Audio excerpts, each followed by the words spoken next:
एक डब्बा और डाल, एक बाकेट और भर के डाल। राजा भोज की पत्नी मिलाते मिलाते अपने पति को बहुत तेज हंसती उठाकर लगा। आज देवर्षि नारद के हंसने पर यह कथा स्मरण में। राजा भोज की पत्नी जो हंसी, राजा भोज को गुस्सा आया। राजा भोज ने कहा, मैं नहा रहा हूँ, पानी डालने को कह रहा हूँ और तू मेरे को देखकर इतना ठाका लगाकर हंस रही है, बता क्यों हंस रही है? धर्म पत्नी ने कहा, मैं नहीं बताऊंगी आपको कि मैं क्यों हंस रही। राजा भोज ने कहा, तुझे मेरी कसम है, बताना पड़ेगा कि तू क्यों हंस रही।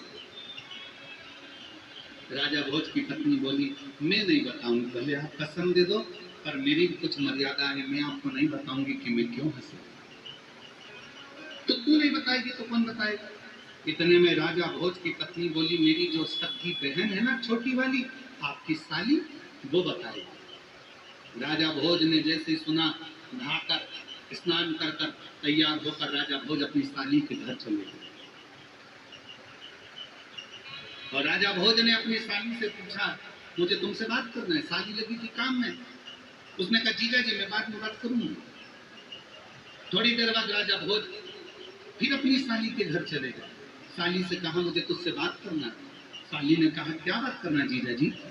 साली से कहा, कल तुम्हारी बहन मुझे पानी भर भर कर स्नान करा रही थी, मैं उससे कह रहा था कि एक डब्बा पानी और डाल, एक पॉकेट पानी और डाल। मुझे नहलाते समय मैं तुम्हारी बहन से कह रहा था और पानी डाल और पानी डाल, तो तुम्हारी बहन बहुत तेज हंसी थी। मुझे पूछना है, इसका उत्तर दो, तुम्हारी बहन क्यों हंसी थी? इतने में राजा भोज की साली ने कहा, जीजा जी इसका उत्तर तो मैं नहीं दूंगी, पर परसों के दिन मैं अपने बेटे को जन्म दूंगी। उस बेटे की जो शादी होगी, उसकी जो बहू आएगी, वो बहू तुमको बताएगी, उसकी बहू तुमको बताएगी कि मौसी सास क्यों हंसी। मैं नहीं बताऊंगा, बताएगी तो वो।